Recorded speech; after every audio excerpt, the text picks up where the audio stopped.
Hi, love. Welcome to another episode of the Pregnancy Loss Motherhood podcast. I'm so happy that you are here today. Listening to anything right now, or even this episode feels heavy, or if you've stared at this episode wondering if you're ready for it, I just want you to know that makes total sense. This episode is really for the women who feel guilty for wanting to laugh again, for the moms who feel shame when they start to feel joy again.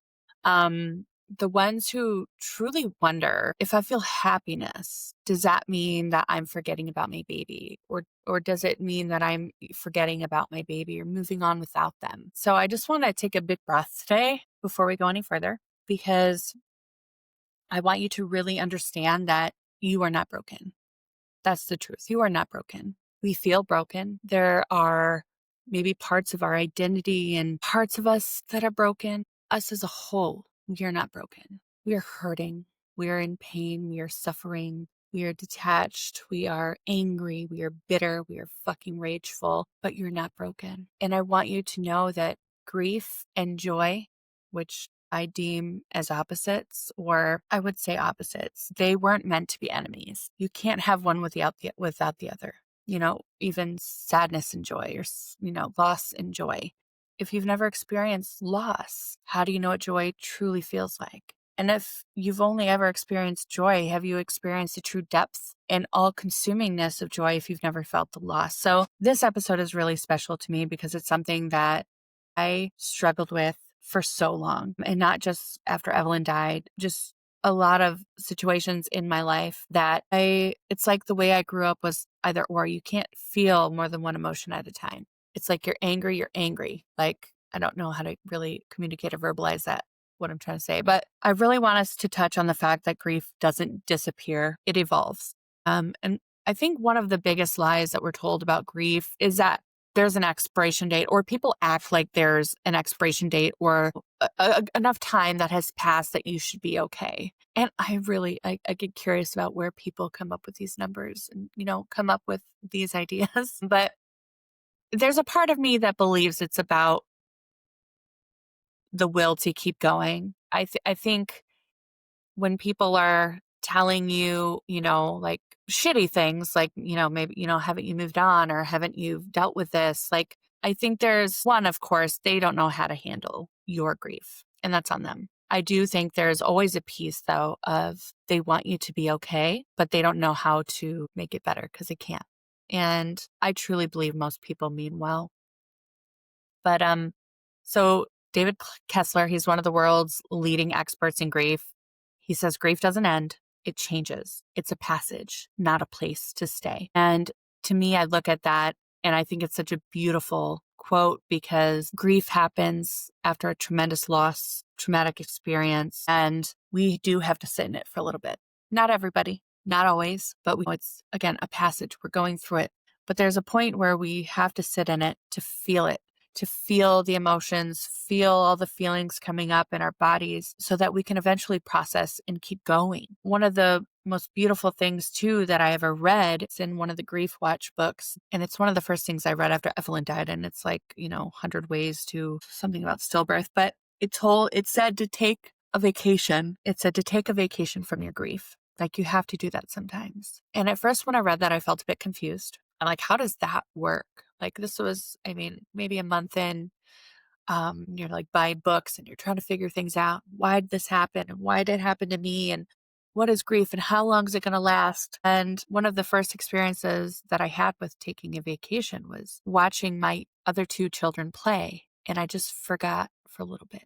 Like, it's just, I didn't have it in the forefront of my brain, holding it there to sit in. I was able to be present. And when we're sitting with that grief, like constantly sitting in it, we're not in the present, we're in the past. And so I was able to be present, and I learned, wow, okay, being in the present is where I get the vacation from my grief. Does that make sense? Even in those little pockets of joy that you find early on, that is also where you will find little vacation spots to set the grief down for a few minutes and then go back to it, because you will go back to it. So, the reminder that grief doesn't vanish when you start functioning again. It doesn't disappear when you're smiling or laughing, but it evolves because we evolve. We change. And in the beginning, early grief is really loud and consuming and all-encompassing and so physically heavy and demanding. But down the road, and I can't tell you how long, we don't know. There's no gestational period for how long grief lasts or when it's going to show up. But it becomes a bit quieter as time goes on. It's still real. Your baby still matters. Things are just different. But I do know that shift, though, can feel really confusing and sometimes even frightening for you, for others, like whoever's going through the loss, because it's another transition. It's another change, a new place to be and sit. So, we often hear things like, you'll be okay again. Time will heal. Time will heal this wound. Time will heal this loss. You're going to keep going. You're going to be okay. Like, another truth that I would love you to have is that we don't move on from our child. We move forward with them. We're not burying their memory and leaving it, to never go back to, although some people do compartmentalize that. And there's some people who cannot process things.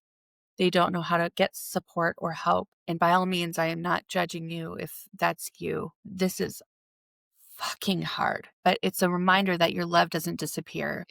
Your motherhood doesn't disappear. Some people feel like, especially if it's your first baby that had died, there are parents that feel like they're not parents because they have no baby to show for it. But parenthood doesn't disappear just because your baby has died. And I want you to know that, because I will tell you, we find ways to parent beyond the grave.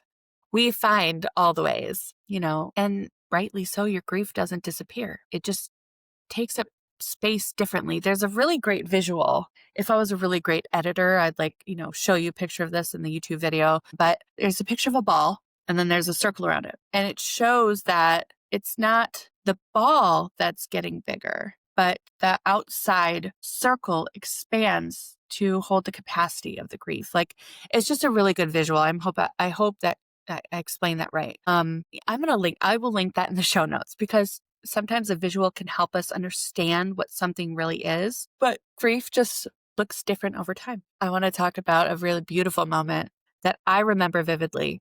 It was less than a month after Evelyn died, and my two girls, they were 4 and 3, and they had this tall bin, kind of like a laundry basket, but it was softer, and it was for their stuffed animals.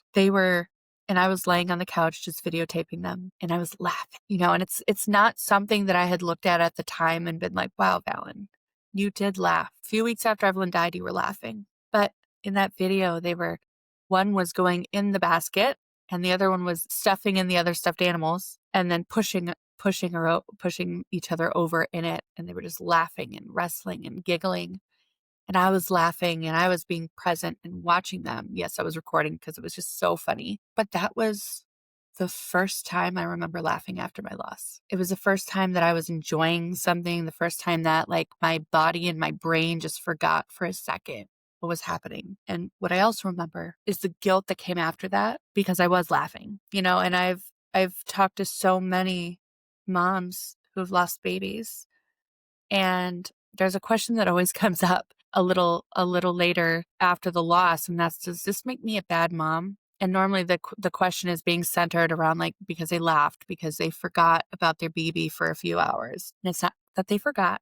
They gently set them down so that they could be present with their family. And just a reminder that no, it does not make you a bad mom or dad or parent for being present and experiencing life while you're also grief. How shitty would life be? Because when something like this happens, we will grieve our whole lives. How shitty would that be to not ever laugh or smile again? Because we don't think that's, okay. It'd be terrible. It makes you human. And just a reminder from amazing, beautiful Brene Brown, who I adore, and the work she does on shame. She said, shame thrives in secrecy, silence, and judgment. So if we're not saying these feelings and things out loud, we hold and allow that shame to build in us, like the shame of oh my God, I didn't, I didn't think about her as much today. I feel so guilty and so shameful.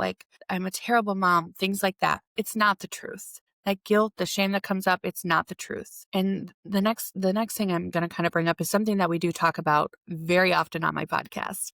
And that is that joy does not erase grief. In other words, we talk about this idea of duality of grief and joy, or loss and joy. In grief psychology, it's talked about as both and, not either or. You can't have joy or grief. You can't experience grief or joy. It's both. You can experience grief and joy at the same time. You can experience anger and sadness and happiness at the same time. We are complex creatures, complex human beings. We are going to have all these experiences, all these emotions hitting us, randomly at times. Like it can be wild. You can be devastated and laugh. You can miss your baby and enjoy your living children, or miss your baby and still love your life so much. That's one that's one of my things that I felt bad for the longest time, because after she died, it put so many things in perspective and she just gave me a whole new world. And it made me realize how much I love my life and how much I love being alive. And I also learned that I could feel that way and miss her and love her at the same time. You can grieve so deeply or mourn so deeply and also feel moments of peace. Joy does not replace grief. It sits beside it. It sits, sometimes it's quiet. Sometimes it's a bit awkward holding both. Sometimes it's like a brief pocket of joy, a little bit of laughter, and then back to crying. Like, grief is chaos, like at another level. And I want you to think too, think of joy as an act of love, because what you may not realize is that enjoying yourself, or allowing yourself to feel joy, allowing yourself to experience happiness and joy,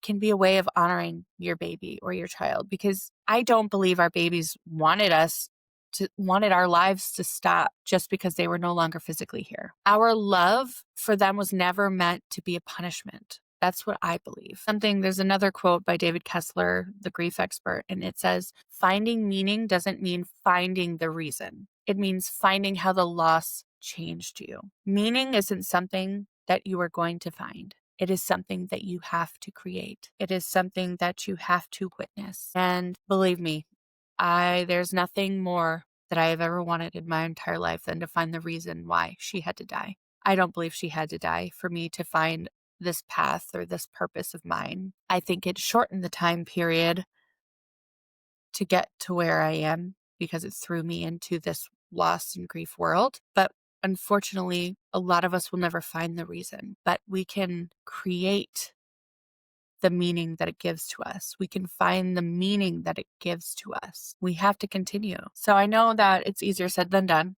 right? Like, okay, well, how do we experience joy? So a few simple practices, and it's not like big joy. It's not forcing joy, just little micro moments. And a lot of it is just being intentional with being aware of what's going on around you and being present.